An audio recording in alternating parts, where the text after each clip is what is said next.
Gracias, Nicole. Muy buenos días a todos, a todas las que hoy nos acompañan.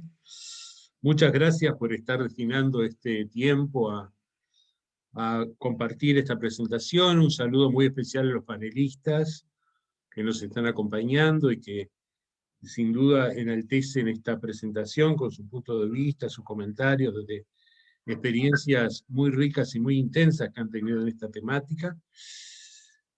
Como bien decía Nicole, este trabajo es producto de un esfuerzo de sistematización que se realizó en relación a todos los marcos jurídicos de la región. Es uno de los pocos estudios que involucran prácticamente a todo el sistema interamericano. Y nosotros siempre hemos insistido en distintos foros, en distintos lugares, en que los sistemas tienen varios niveles, ¿verdad? Un nivel programático que tiene que ver con la parte técnica de programación de acciones, estrategias, una parte institucional, que es de alguna manera la ingeniería institucional que sostiene esos programas y esas acciones, pero también con un aspecto normativo que es el que regula esa institucionalidad y el que mandata, en última instancia, las orientaciones de esas políticas. Ese eje normativo es insuficiente por sí mismo para generar efectos de protección en la población, pero a su vez es necesario. Es necesario porque es el que regula la organicidad de las instituciones, es el que habilita las coordinaciones, es el que mandata determinadas líneas de acción en función de las concepciones que predominan a nivel legal y constitucional en cada estado. En esa medida, nosotros damos mucha importancia en este momento a este trabajo, a esta publicación, que como bien se dice es, por un lado da cuenta de una construcción en proceso, construyendo sistemas. Sabemos que en la región hay algunos estados que tienen un avance importante en cuanto a la constitución de sistemas, hay otros que recién se lo están planteando, hay otros que sí han visualizado la necesidad de la interinstitucionalidad y de la coordinación, pero aún no tienen estructuras orgánicas como para llevar adelante esta coordinación. Es también dialógico, como le dice en el título, porque no es un trabajo terminado, sino que es un trabajo que pretende ser una herramienta viva, que se actualice periódicamente, en la medida en que se van modificando las leyes, que se va avanzando en la promulgación de nuevas leyes, y a su vez también dialógico porque es un estudio hecho con una metodología que sin duda puede ser enriquecida, retroalimentada, con las opiniones de las personas que están implementando estos marcos jurídicos y que están trabajando en los respectivos estados. Así que insistir un poco en el agradecimiento, insistir en que estos textos están disponibles en la página del IN a partir de hoy.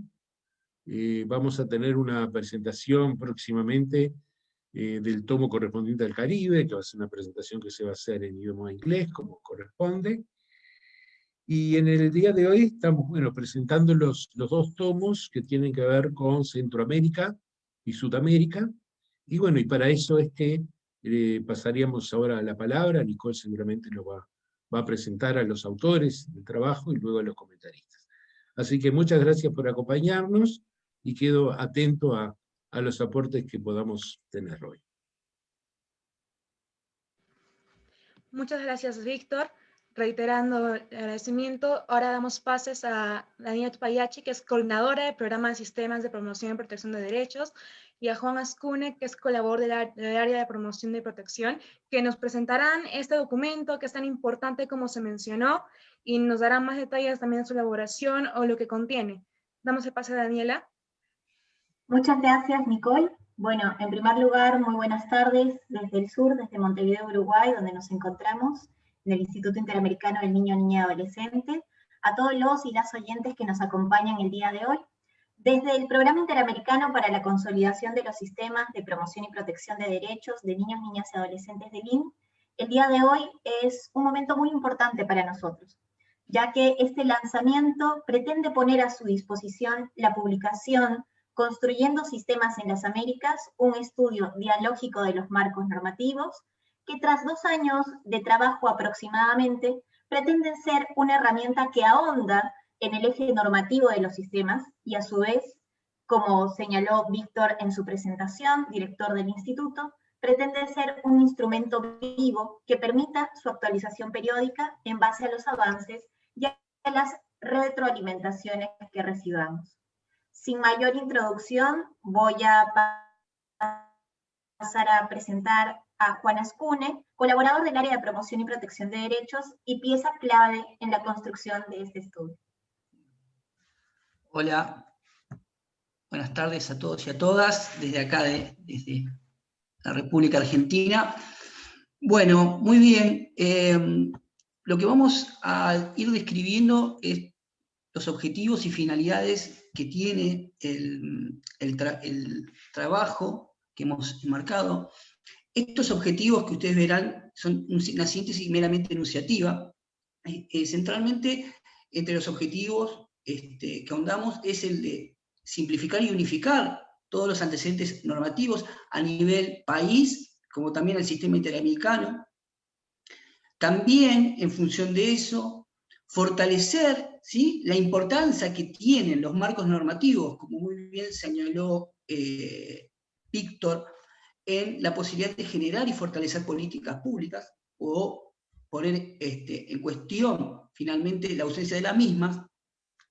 En consonancia con ello, podemos y debemos, a través de esto, llevar a cabo una evaluación y monitoreo de la institucionalidad que lleva a cabo, pone en funcionamiento el marco normativo.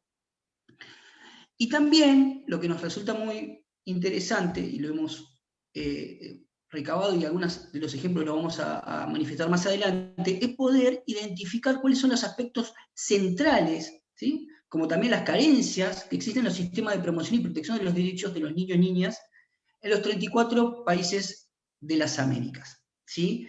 Pero en esto queremos hacer hincapié, ¿sí? También este instrumento nos va a servir, ¿sí?, para materializar, de alguna manera, digamos, el concepto del corpus iuris, ¿sí?, que bien lo ha desarrollado la Corte Interamericana y la Comisión, ¿sí?, en tanto que el mismo se encuentra compuesto tanto por el sistema universal como por el sistema interamericano.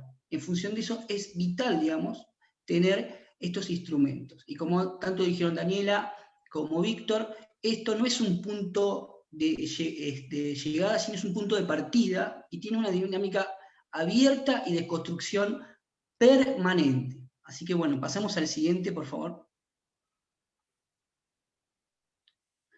Miren, como ustedes podrán observar, la publicación, como bien dijo Nicole, digamos que se va a fraccionar en 2 webinars, consta de 3 tomos, ¿sí?, que los fuimos fragmentando en cuanto a las regiones. Un primer tomo y el segundo corresponde a América del Sur, el segundo a Centroamérica y México, compuesto por 34 fichas país, y más adelante también vamos a ver el de América del Norte y el Caribe. Siguiente, por favor. A la par de que existan cada una de la información sintetizada de las fichas país, nosotros y nosotras lo que se incorporó es en cada uno de los países un anexo, ¿sí?, donde tratamos de lo ya resumido, existir un cuadro por país en donde va a constar el nivel o la normativa internacional, la normativa nacional y observaciones que se hagan al respecto. Sí, siguiente, por favor. Bueno, ahora les paso la palabra a Daniela, que va a mostrar algunos de los resultados que hemos observado del estudio de comparativo de los sistemas de los marcos normativos. Daniela. Muchas gracias, Juan. Siguiendo con esta breve presentación, vamos a comentar algunos de los resultados, como bien señalaba Juan, en base al relevamiento de información que hemos obtenido, basados principalmente en el eje normativo de los IPINA. Como sabemos, y partiendo de la definición de que los IPINA son un conjunto de derechos, principios, procesos, sujetos, entre ellos Estado, sociedad, familia, niños, niñas y adolescentes, que actúan de forma diferenciada, ordenada, coordinada y complementaria a fin de implementar la normativa y la política pública universal y focalizada para el logro de la promoción y protección integral de los derechos de niños, niñas y adolescentes, esto en base a un concepto trabajado desde el Instituto Interamericano del Niño, ante la pregunta, ¿qué países de las Américas cuentan actualmente con un sistema de promoción y protección de derechos de niños, niñas y adolescentes? Podríamos señalar que tenemos una diversidad de contextos, que no existen plantillas ni esquemas fijos para los sistemas, y que además somos conscientes de que cada región en su diversidad y contexto, digamos, singular, tiene también la posibilidad de tener subsistemas. Por ende, es necesario trabajar en estándares y principios que guíen su gestión e implementación. Ni aún así, nos ha sido posible señalar y rescatar alguna información basada en algunos aspectos que se deslindan del análisis del eje normativo que comprende esta publicación, y que son los siguientes. En Sudamérica podríamos señalar de este relevamiento del eje normativo que 8 de estos 12 países tendrían un sistema nacional de promoción y protección reconocido, apelando a la literalidad de la norma, en su normativa nacional. 4 de estos 12 países no contarían con un sistema reconocido en sí, literalmente, por el marco normativo nacional, pero en la práctica deslindamos que cuentan con subsistemas que atienden y articulan ciertos temas específicos de los CIPINE. 10 de estos 12 países contarían con un ente rector u oficina responsable en la temática de sistemas de promoción y protección de derechos. Esto en cuanto al eje institucional, ya que estamos totalmente convencidos que si bien el eje normativo es importante, no está solo y que se tiene que complementar junto al eje institucional y al eje programático. En cuanto a este último eje, existen todavía en la región algunos desafíos relacionados a fortalecer el trabajo articulado e interinstitucional en los sistemas. En cuanto a Centroamérica, encontramos en base a este relevamiento normativo que 6 de estos 8 países tienen un sistema nacional de protección reconocido, nuevamente apelando a la literalidad, por su normativa nacional. Esto en cuanto al eje normativo. 2 de estos países no contarían con un sistema reconocido por su marco normativo nacional, pero en la práctica contarían con subsistemas establecidos como consejos que articulan políticas de protección integral de la niñez y de la adolescencia. En el caso de Centroamérica, encontramos que la totalidad de estos países contarían con al menos, ya sea un ente rector u oficina responsable en la temática de los sistemas de promoción y protección de derechos, esto relacionado al eje institucional, y finalmente encontramos nuevamente algunos desafíos relacionados a fortalecer el trabajo articulado e interinstitucional, pese al avance que sí reconocemos que ha habido en la región en cuanto al eje normativo. Por otro lado, otra de los resultados e información relevante que nos parecía importante poder compartir en esta presentación es responder a la pregunta, ¿qué vías de protección de los derechos de niños, niñas y adolescentes tenemos en las Américas? Esto en base al sistema universal y al sistema interamericano, apelando a la cantidad de estados que han ratificado diversos instrumentos normativos en cada uno de ellos. Y en base a esa información podemos afirmar que 33 estados de las Américas habrían ratificado la Convención sobre los Derechos del Niño. 11 de ellos ratificaron el tercer protocolo facultativo, que como sabemos permitiría a los niños, niñas y adolescentes presentar denuncias ante el Comité de los Derechos del Niño. Esto, por supuesto, teniendo en cuenta una serie de requisitos y pasos a seguir, como el agotamiento de la vía nacional. Por otro lado, en el sistema interamericano encontramos que 23 estados de las Américas habrían ratificado la Convención Americana y 20 estados habrían aceptado la competencia de la Corte. Estos instrumentos habilitarían a que toda persona, y a nuestro entender, también incluidos los niños, niñas y adolescentes, puedan presentar su denuncia ante la Comisión Interamericana y, nuevamente, de acuerdo a normativa interna ya establecida como reglamentos de la Comisión y pasos previos a seguir como el agotamiento de las vías nacionales, este caso podría o no llegar a la Corte Interamericana. Y para culminar, queríamos poder retomar algunos desafíos. En primer lugar, como señalaba hace un momento, reconocer que el eje normativo de los IPINA es uno de los ejes más importantes en la estructura de los mismos. Sin embargo, para su implementación y gestión es preciso que esté articulado junto a los ejes programático e institucional, los que continúan siendo un desafío por múltiples factores, tales como recursos económicos, recursos humanos capacitados, diseño institucional, etc. Los estados han tenido avances a nivel normativo en la región en esta temática, pero aún es necesario definir políticas públicas que otorguen un lugar a los niños, niñas y adolescentes, y que de acuerdo a ese lugar se planteen las responsabilidades de los diversos actores del sistema en su calidad de garantes. Asimismo, hace todavía falta generar algunas instancias de participación de niños, niñas y adolescentes en todo el ciclo de las políticas públicas, de acuerdo a su autonomía progresiva. Y finalmente, a partir de este estudio, sería y encontramos necesario generar indicadores que permitan evaluar los procesos e impactos, así como indicadores de acceso a derechos desagregados, de modo de visibilizar las brechas de inequidad.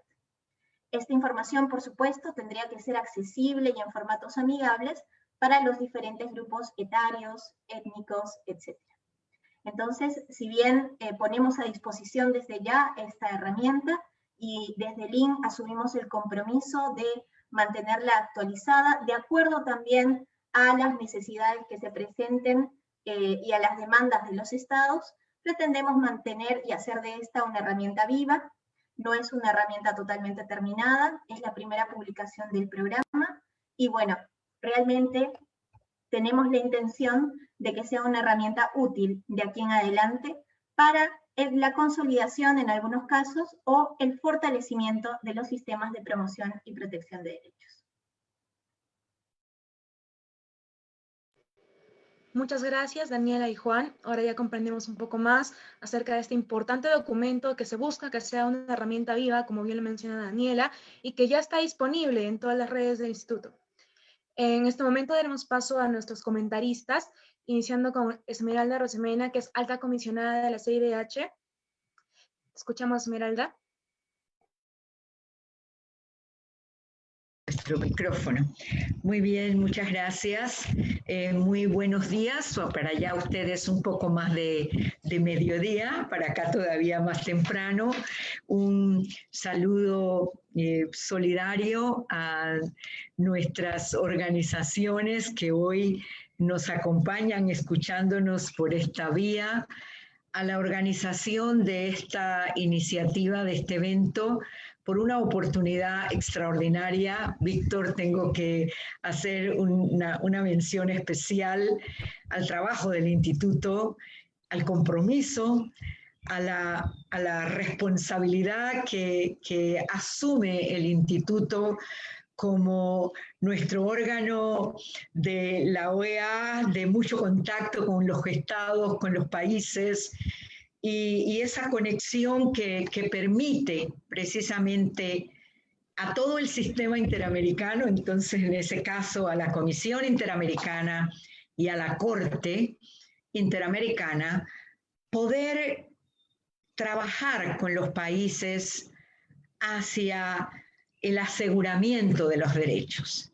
A nosotros nos gustaría precisamente que todos los países cumplieran precisamente con los compromisos, con los mandatos que la propia organización de la OEA, construida por ellos, por los estados, alcanzáramos esa efectividad de los derechos para que el tema de la exigencia del cumplimiento de las obligaciones no sea una confrontación con los países, con los estados. Quiero hacer un reconocimiento de este instrumento, de esta herramienta que muy bien han identificado como en construcción y muy bien también implantado como diálogo, porque convoca precisamente a buscar el apoyo, a buscar el intercambio, al reconocernos como continente, con nuestras características, con nuestras propiedades, con nuestra diversidad particularmente. Y el hecho de construir una herramienta que le permita a prácticamente todos nuestros países una identificación muy clara de uno de los componentes del sistema. Muy bien la definición de sistemas de protección integral en nuestros países, que ha quedado planteada en la diapositiva que se nos presentó. Esta posibilidad precisamente de uno de los componentes claves, y mucha gente dice, otra ley, no, si no la necesitamos, ya tenemos muchas leyes, pero a la hora de una evaluación de la normativa en nuestros países, nos damos cuenta de la brecha entre lo que la norma dice y la realidad de los hechos, de la efectividad de eso que está consagrado en las normas. Entonces, tener este contacto con las normativas de nuestros países, en este caso los 2 tomos que se presentan hoy, y que le permite al país, gobierno, entidades, las instituciones responsables, también se nos ha dicho, puede ser que no tenga una identificación normativa especializada, pero los países buscan una fórmula para dar unas respuestas. Pero ¿por qué es importante el sistema el elemento, la dimensión normativa? Porque eso es lo que le permite a las autoridades saber por dónde van, a la sociedad civil la exigencia de el cumplimiento de esas obligaciones que se traducen en normas, en ley, de forzoso cumplimiento. Y le facilita a la ciudadanía, a los ciudadanos, ciudadanas de un país, poder efectivamente demandar sus derechos y poder monitorear y evaluar que esos derechos se están cumpliendo con efectividad por parte de toda la institucionalidad.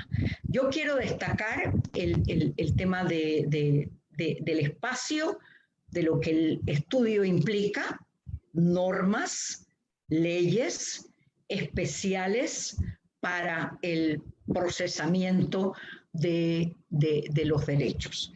Destaco también este espíritu colaborador que las propias fichas recogen, poder tener esta visión del sistema interamericano, pero también del sistema universal, y cómo este concepto de corpus juris, que para mí es creo que es una joya que tenemos en nuestro sistema interamericano, cómo la Corte, en esta opinión consultiva, traduce para que no haya duda en ninguno de los países nuestros, aún aquellos que no han ratificado la convención, lo que el sistema universal de protección de los derechos humanos implica y cómo podemos apoyarnos en este proceso de identificar, Comité de los Derechos del Niño, que los tiene una serie de observaciones generales que contribuyeron a esta evolución de los propios conceptos que nuestra convención ya con más de 30 años recogió en su momento y que el propio desarrollo de la convención nos lleva a una interpretación muy específica. Esto de colocar en el derecho, en la norma, que son sujetos de derecho, que el chico tiene autonomía y la chica una autonomía progresiva que les permite acceder a la justicia, a la reclamación de esos derechos. Tener eso precisado para cada país, yo creo que es realmente una joya de trabajo y de utilidad práctica. Celebro igualmente que podamos recoger, a los organismos internacionales, ese trabajo que tenemos, también nos ayuda a identificar en él, bueno, ¿por qué el artículo 1 y 2 representa de la Convención Americana, representan para nuestros países el gran reto? Bueno, es precisamente porque la norma interna es importante para que el sistema de justicia de cada país sienta esa fortaleza de su propia estructura jurisdiccional. Entonces, tener esto identificado también en las fichas implica una posibilidad de identificar realmente, bueno, ¿por qué yo tengo que adecuar mi normativa interna? ¿Qué me falta para que esa normativa interna me funcione? No porque no quiera mirar el tratado o la convención, sino porque facilita el desarrollo del sistema de exigibilidad de los derechos. Entonces, para los ciudadanos, esa exigibilidad de su derecho que debe estar consagrado precisamente en una norma. Yo, como no veo relojito aquí, no sé cuánto tengo, creo que era muy corto la intervención, pero sin duda un aporte en un proceso de consolidación que requieren nuestros sistemas de protección para garantizarle derechos. Ustedes saben, la Comisión Interamericana, y esto lo destaco porque este ha sido un trabajo, aquí está Ricardo, que recordamos nuestro primer foro sobre los IPINAS en México y la consolidación de estos foros interamericanos para un monitoreo de cómo hacer efectivos nuestros sistemas de protección. Bueno, termino aquí dándole las gracias también por la oportunidad de compartir con ustedes este valiosísimo momento, importante momento en la historia de la protección de los derechos de nuestros niños, niñas y adolescentes en el continente. Muchas gracias. A los autores, por supuesto, mi reconocimiento.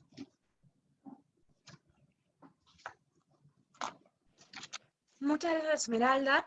Efectivamente es un momento muy importante en la historia de la protección de derechos de niños, niñas y adolescentes. Comentarios muy valiosos. Y de esta manera damos paso a Ricardo Bucio, que es exsecretario ejecutivo de CIPINA México, que también nos dará sus comentarios. Adelante, Ricardo. ¿Qué tal? Muy buena tarde en el sur, muy buen día acá en Centroamérica y México. Muchas gracias al instituto, muchas gracias, Víctor, por la invitación y por el trabajo, evidentemente, por compartir este trabajo.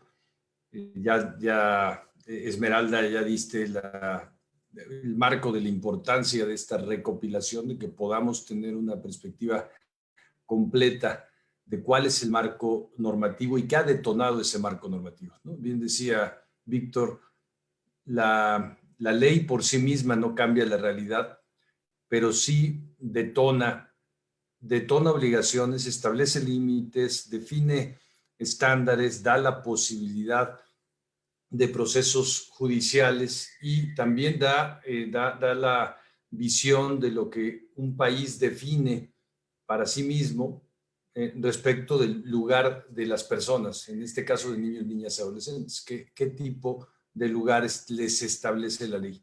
Yo quisiera comenzar el comentario nomás recordando que venimos de un proceso legalmente establecido de muchos siglos de restricción de derechos en nuestra región.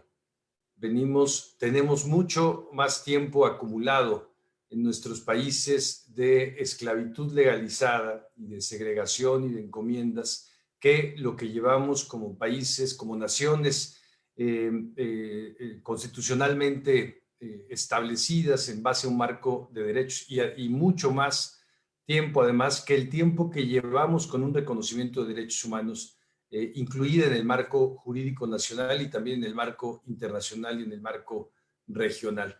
Es decir, abrevamos, digamos, de esta perspectiva en la cual ciertos grupos de población no solo fueron discriminados, excluidos, han sido históricamente desaventajados, irracionalmente desaventajados, pero lo fueron legalmente también desaventajados. Fueron legalmente tratados de manera desigual y entre ellos están niños, niñas y adolescentes. Y venimos también de un proceso de construcción de un marco de derechos humanos, primero del marco internacional, aunque había también experiencias de otro tipo en otros campos, digamos el instituto antecede, por ejemplo, la Declaración Universal y claramente la Convención, teníamos otro tipo de experiencias, pero venimos de la construcción de un marco de derechos humanos que lo que hizo primero fue un reconocimiento de todas las personas en igualdad de circunstancias y de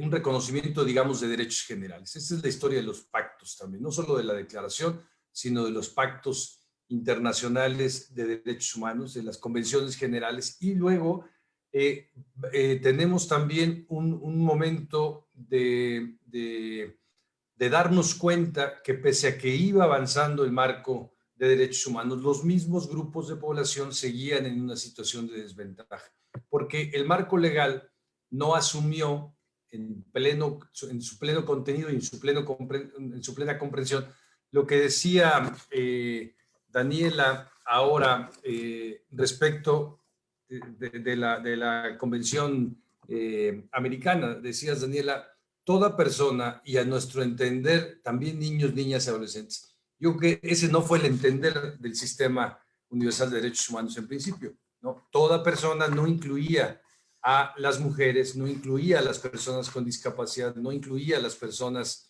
afrodescendientes, no incluía claramente a niños, niñas y adolescentes. Y tenemos entonces, aunque no tenemos generaciones de derechos, pero sí, digamos, en términos de temporalidad, un proceso de reconocimiento de los mismos a través del establecimiento de convenciones que tratan de establecer, digamos, las especificidades para que los grupos de población mayormente desaventajados y excluidos puedan entrar al ejercicio de esos derechos que fueron reconocidos para toda persona.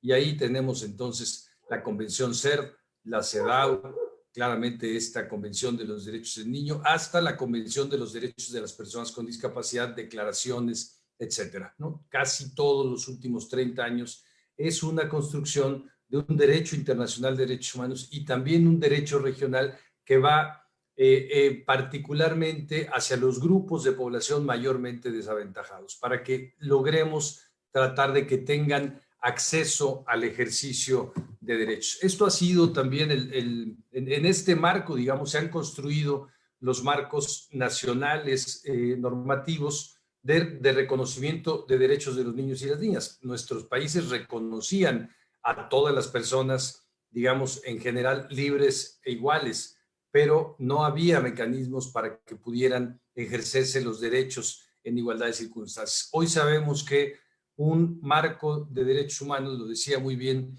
Esmeralda, tiene que dar la posibilidad a las personas de demandar su cumplimiento. Es decir, por la vía no jurisdiccional y por la vía jurisdiccional, de llegar incluso hasta la judicialización de los derechos. Pero llegar a eso tiene como primer paso siempre el reconocimiento de los mismos. Se tienen que reconocer los derechos para que se haga el proceso, primero de defensa, que también históricamente se creó primero, los institutos nacionales de derechos humanos, las defensorías, etcétera, pensando que reconociendo los derechos lo que había que hacer era defender su garantía, pero en realidad nos estábamos saltando para varios grupos de población y muy particularmente para niños y niñas, nos estábamos saltando los mecanismos de garantía de los derechos, que en realidad a partir del reconocimiento siempre la última ratio debe de ser la judicialización, pero el tema central debe ser la garantía de los derechos. Y para eso requerimos mecanismos en donde políticas públicas, presupuestos, obligaciones legales, trabajo entre los sectores sociales y evidentemente evaluación, monitoreo y cambio cultural tienen que estar en el centro de la acción de los estados. Para eso sirven los sistemas de protección. Y ahora tenemos en realidad un gran avance en el marco normativo, porque el marco normativo sí detona, sí establece restricciones, también define obligaciones, define estándares, pero da obligaciones a los estados de cómo construir estos mecanismos de articulación para que la garantía se pueda dar. Una garantía por demás necesaria cuando hablamos de que en los países que están analizados en este tomo, México, Centroamérica y Panamá, a veces Panamá no se incluye en Centroamérica, pero digamos, y México, aunque está geográficamente en el norte, en realidad cultural, ideológicamente está también en Centroamérica. Tenemos 57 millones de niños, niñas y adolescentes aproximadamente en estos países. 57 millones en donde la mayoría de esta población vive situaciones de pobreza extrema, de carencias sociales importantes y vive situaciones de violencias que se han ido incrementando en los últimos años. Hay algunas situaciones de estas problemáticas sociales que han ido creciendo casi a la par de cómo se ha ido mejorando el marco legal y cómo se han ido construyendo sistemas de protección.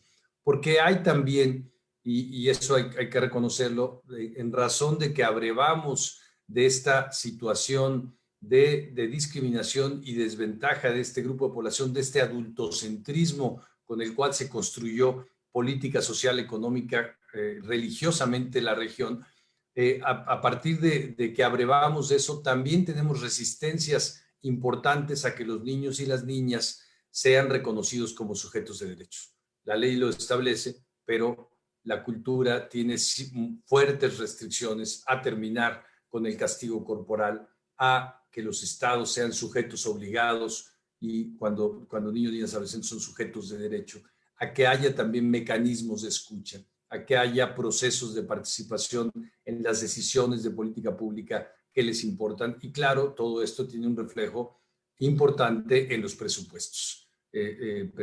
Derechos son presupuestos, lo sabemos bien. Cuando los presupuestos y las acciones públicas no reflejan aún, da cuenta de que el marco normativo que tenemos ha logrado ciertos cambios, ha logrado la construcción de estos sistemas, muchos modelos que tenemos, pero que aún con las diferencias que se establecen en el estudio y con las ausencias que hay ya en la minoría de los países, pero que irán avanzando aún con la construcción de estos procesos, tenemos todavía un muy largo camino por recorrer para garantizar los derechos que ya están reconocidos. Y tenemos, creo, eso han ayudado los sistemas, ya también una recopilación diagnóstica de la evidencia de las problemáticas. Ya sabemos cuáles son las situaciones más importantes que viven niños, niñas y adolescentes. Ya sabemos también en dónde se ha avanzado en el ámbito de la garantía de los derechos. Sabemos en dónde, en términos culturales, están las mayores resistencias y sabemos cómo utilizar el marco legal y cómo también las instancias regionales, el instituto como un mecanismo de promoción, pero también la comisión como un mecanismo no jurisdiccional y la Corte nos han ido ayudando a establecer criterios, estándares y definiciones que a nivel local nos deberían de ahorrar también procesos incluso judiciales, porque ya establecido el estándar, eso nos debe ayudar para que en los países la protección pueda darse de manera más clara. Esto básicamente, sobre todo, porque el reconocimiento de los derechos que tenemos no explicita claramente cómo se garantiza el derecho. Esa es realmente la tarea central de los sistemas de protección. Saber que ese derecho que ya está reconocido requiere mecanismos específicos, requiere mecanismos adecuados al contexto, a la coyuntura, a la resolución de las problemáticas existentes. Creo que algo que nos dice y entusiasma pues en ese sentido el avance, nos dice el estudio, es que en pocos años hemos avanzado muchísimo en términos del marco legal y en términos de la definición institucional. Programáticamente hemos avanzado un poco menos y hemos avanzado menos presupuestalmente y aún quizá un poco menos en términos de evaluación y monitoreo, y aun cuando tenemos una muy buena respuesta del sistema interamericano y también de algunos sistemas nacionales en términos de resoluciones judiciales, esta perspectiva es bastante más corta respecto del marco general, del marco jurídico general que tenemos. Pero es una muy buena noticia. Yo agradezco al Instituto del Estudio y creo que es una fuente muy importante para seguir abrevando acerca de lo que requieren ahora en este análisis comparado ideológico que han hecho, lo que requieren ahora los sistemas de protección para realmente lograr alcanzar la garantía de los derechos. Muchas gracias. Muchas gracias, Ricardo. De esta manera vamos a concluir. Sin mencionar antes, muchas gracias por acompañarnos a todos los presentes. Recordemos que ya están disponibles los tomos 1 y 2, tomo 1 referente a Sudamérica y el tomo 2 relativo a Centroamérica, México y República Dominicana. Se han compartido en los enlaces por este chat y también por el chat de Facebook para que puedan acceder directamente a ellos. También recordar que el lanzamiento del tomo 3, que es referente a Norteamérica, será el día 8 de abril a las 12 horas Uruguay, y en inglés como corresponde. Fue un gusto haberlos acompañado desde la moderación. Soy Nicole Mesa, integrante de GRAPIA, el Grupo Regional Asesor en Participación Infantil y Adolescente del INE. Concluimos así el presente webinar. Hasta una próxima oportunidad. Muchas gracias. Una cosa que quiero decir, me encanta ver a esta gente joven liderando estos movimientos, eso es fantástico. Mis felicitaciones por eso. Muy bien, muchas gracias y felicitaciones. Muchas gracias Nicole por tu conducción, y bueno, Ricardo también por tu tiempo y tu aporte. Así que ahora hay que ir a los tomos y ponerlos a trabajar. Las herramientas hay que ponerlas a trabajar para lograr cosas por sí solas, no alcanza. Un abrazo a todos. Un abrazo. Muchas gracias. Saludos. Gracias. Saludos. Muchas gracias a todos y todas. Recuerden que la grabación de esta webinar queda accesible a través del Facebook del INOEA. Muy buen día para todos y todas. Adiós.